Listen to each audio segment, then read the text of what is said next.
belonging to different language and practicing different religions. Muslims nation has its own religion and culture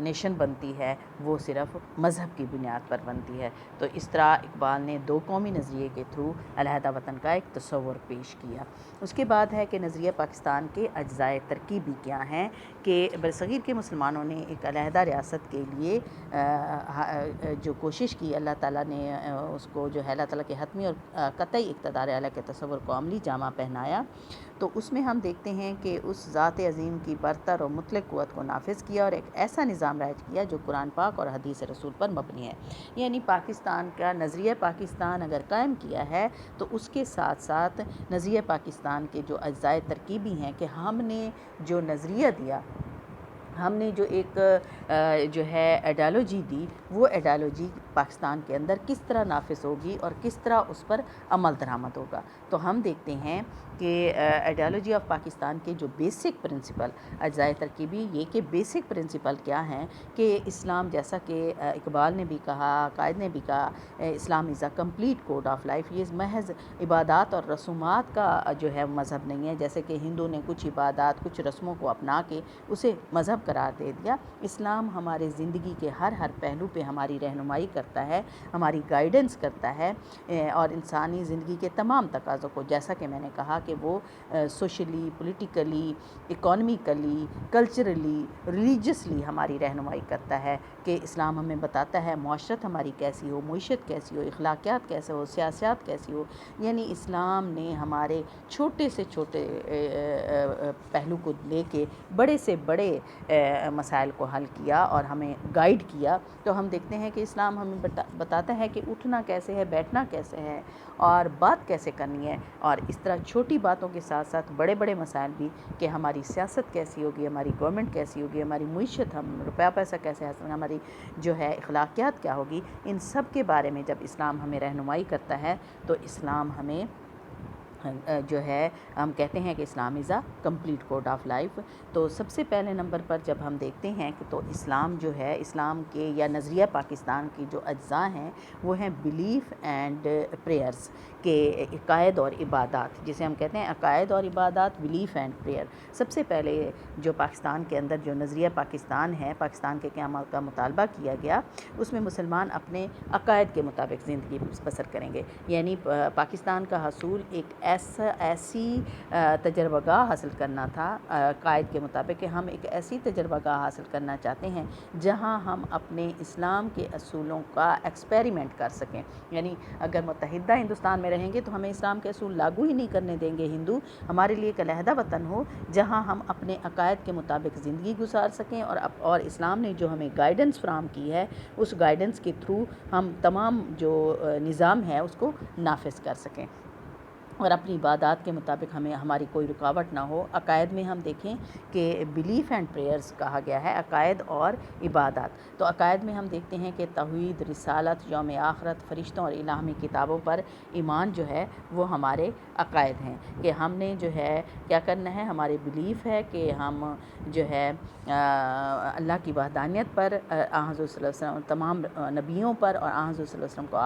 آخری نبی ماننا، اور یوم آخرت پر۔ یعنی عقائد میں ہم دیکھتے ہیں کہ اللہ کو ایک ماننا، رسالت میں ہم دیکھتے ہیں حضور صلی اللہ علیہ وسلم کو آخری نبی ماننا، اور اس کے بعد یوم آخرت کے یہ زندگی عارضی زندگی ہے، اور اس کے بعد ایک دائمی زندگی ہوگی۔ پھر اللہ کے جو نیک اور پاک فرشتے ہیں ان کو بھی سچ ماننا، اور الہامی کتابیں یعنی جو 4 کتابیں ہیں، توریت، زبور، انجیل اور پھر قرآن پاک، اس کو بھی ماننا، اور یہ بھی یقین رکھنا کہ توریت، زبور، انجیل وقت کے ساتھ اس میں ترمیم ہوئی ہے، اور قرآن پاک آخری اور حضور صلی اللہ علیہ وسلم پر اترنے والی کتاب ہے جس میں کوئی تحریف نہیں ہوگی، یعنی قیامت تک، رہتی دنیا تک یہ آخری کتاب ہی رہے گی۔ اس کے بعد جو پریئرز ہیں اس میں عبادات میں ہم دیکھتے ہیں نماز، روزہ، زکوٰۃ اور حج، کہ ہم نے کس طرح نماز ادا کرنی ہے وہ بھی اس ملک کے اندر، اور روزہ جو 1 مہینے کے ماہ رمضان کے روزے رکھنے ہیں، پھر جو یہ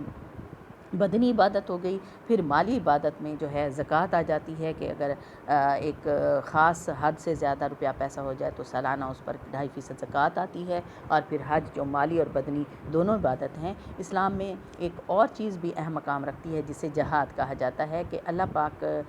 کے نظام کو رائج کرنے کے لیے اور اگر رکاوٹیں کوئی پیدا کرے تو اس کے لیے اسلام جہاد کو بھی ایک اہم مقام دیتا ہے۔ اللہ پاک کے علاوہ کسی دوسرے کی عبادت نہ کرنا، شب و روز اس کی خوشنودی کے لیے ہی رہنا اور اپنی جو ہے جان و مال اس پر قربان کرنے کے لیے تیار رہنا، یعنی جہاد کی صورت میں جہاد بن نفس بھی ہے، جہاد بن مال بھی ہے۔ تمام عبادات اور جہاد کا بنیادی مقصد اللہ تعالیٰ کی منشا ہے، اور عبادات مسلمانوں کو اللہ کی راہ پہ چلنے کے لیے تیار کرتی ہیں، اللہ پاک کے علاوہ کسی دوسرے کا محتاج بننے سے روکتی ہیں۔ اور اس طرح جو ہے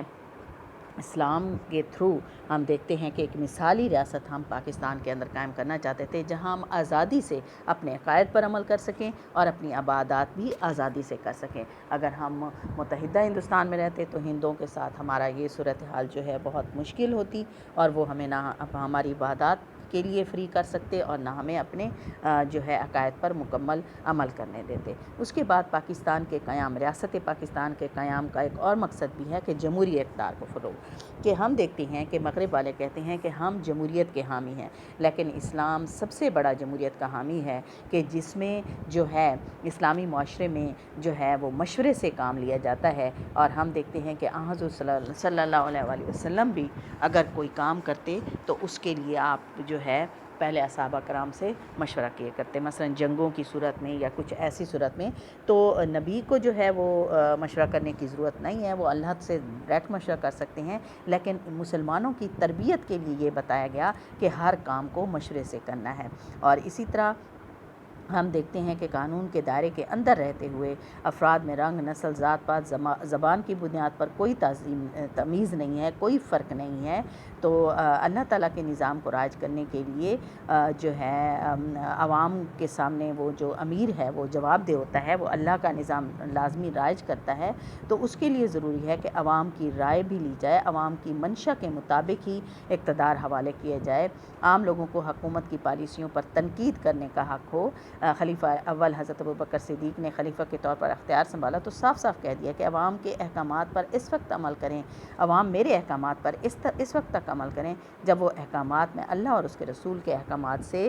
کے مطابق دوں۔ اگر اللہ اور اس کے رسول کے احکام کے مطابق میں کوئی بات کہوں تو عوام پر میری اطاعت فرض نہیں ہے۔ تو پاکستان کا قیام بھی اسی مقصد کے لیے لائے گا کہ ہم پاکستان کے اندر اسلامک جمہوریت لائیں، مغربی تصور جمہوریت سے جو مختلف ہے۔ قائد اعظم نے 14 فروری 1948 کو سبی کے مقام پر فرمایا کہ آؤ ہم اپنے جمہوری نظام کو اسلامی رنگ میں اسلامی اصولوں کے مطابق بنیاد فراہم کریں۔ انہوں نے کہہ دیا کہ مغرب والی جو جمہوریت ہے وہ ہمیں پسند نہیں ہے، ہمارے لیے وہ جمہوریت نہیں ہے، آؤ ہم اپنے نظام کو، اپنے جمہوری نظام کو اسلامی رنگ میں اسلامی اصولوں کے مطابق بنیاد فراہم کریں۔ اللہ ذوالجلال نے ہمیں سکھایا ہے کہ ہم ریاستی امور کو بہن صلاح و مشورے سے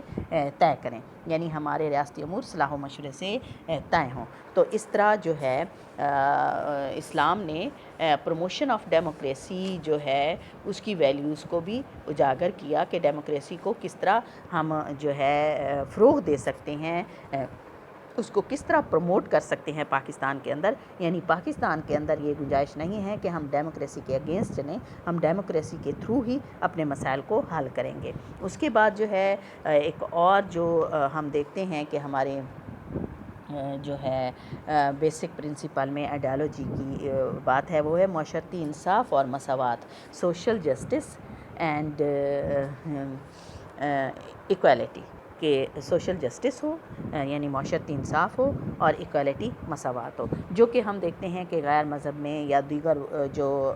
ہندوازم ہے اس میں ہمیں نہ سوشل جسٹس نظر آتی ہے نہ ایکویلٹی نظر آتی ہے۔ تو اسلام امن، اخوت اور بھائی چارے کا مذہب ہے، وہ ہمیں درس دیتا ہے کہ امن قائم کرنا ہے، اخوت سے رہنا ہے، اتحاد سے رہنا ہے، بھائی چارے سے رہنا ہے۔ برصغیر کے مسلمانوں نے پاکستان کی تخلیق کا فیصلہ کرتے ہوئے اس خواہش کا اظہار کیا کہ وہ صحیح اسلامی معاشرے کا قیام چاہتے ہیں۔ عدل، مساوات، معاشرتی بہبود کے تقاضے ایک علیحدہ وطن میں ہی پورے ہو سکتے تھے۔ تو پاکستان جدید دنیا میں ایک مثال بننا چاہتا تھا۔ دنیا کی دوسری اقوام اس کے نظام سے متاثر ہو کر اس کی تقلید کریں، یعنی اس کو فالو کریں، فالو کرنے کے لیے کہ جو ہے اسے فالو کرنے کے لیے اسلام کو ہم اس طرح لاگو کریں گے کہ معاشرے کے اندر ایکویلٹی اور سوشل جسٹس کو نافذ کریں گے۔ اور اسلام کے بنیادی اصول بھی یہی ہیں، ڈیموکریسی، ایکویلٹی، سوشل جسٹس یعنی مساوات، معاشرتی انصاف، عدل و انصاف، جمہوریت، یہ اسلام کے ترہ امتیاز ہیں۔ اگر ہم اسلامی نظام کو دیکھیں تو اسلام کے نظام کے اندر ہمیں یہ ساری چیزیں نظر آتی ہیں کہ اسلام نے معاشرتی انصاف، یعنی اگر ہم شروع کے اسلام کے خلفائے راشدین کا دور دیکھیں، حضرت صلی اللہ علیہ وسلم میں معاشرتی انصاف بھی قائم ہوا جسے دنیا مثال کے طور پر پیش کرتی ہے، ایکویلٹی بھی ہوئی، اور جو جمہوریت کی مثالیں بھی ہمیں ملتی ہیں۔ تو اسلامی اصول جو ہیں، اسلام کے بیسک پرنسپل جو ہیں وہ یہی ہیں کہ معاشرتی انصاف، عدل، مساوات اور جناب جو ہے ایکویلٹی اور جمہوریت، یہ سارے اسلام کے ترہ امتیاز ہیں اسلام کے۔ اور اس طرح جو ہے اس کی مثالیں ہم دیکھتے ہیں۔ میں نے کہا کہ اسلام کے دور میں ہمیں نظر آتی ہیں کہ حضرت عمر فاروق نے مساوات اور عدل قائم کرنے کے لیے اپنے بیٹے کو سزا دی، انصاف اور قانون کی بالادستی کی۔ اسلام عورت کو بھی بلند مقام دیتا ہے کہ ماں، بہن، بیٹی، بیوی کی حیثیت سے وہ بہت بلند کردار اس کا ہوتا ہے۔ تو ہم دیکھتے ہیں کہ مغرب والے کہتے ہیں کہ ہم عورت کو آزادی دیتے ہیں، جبکہ اسلام نے بہت زیادہ عورت کو آزادی دی کہ ہم دیکھتے ہیں کہ اسلام اگر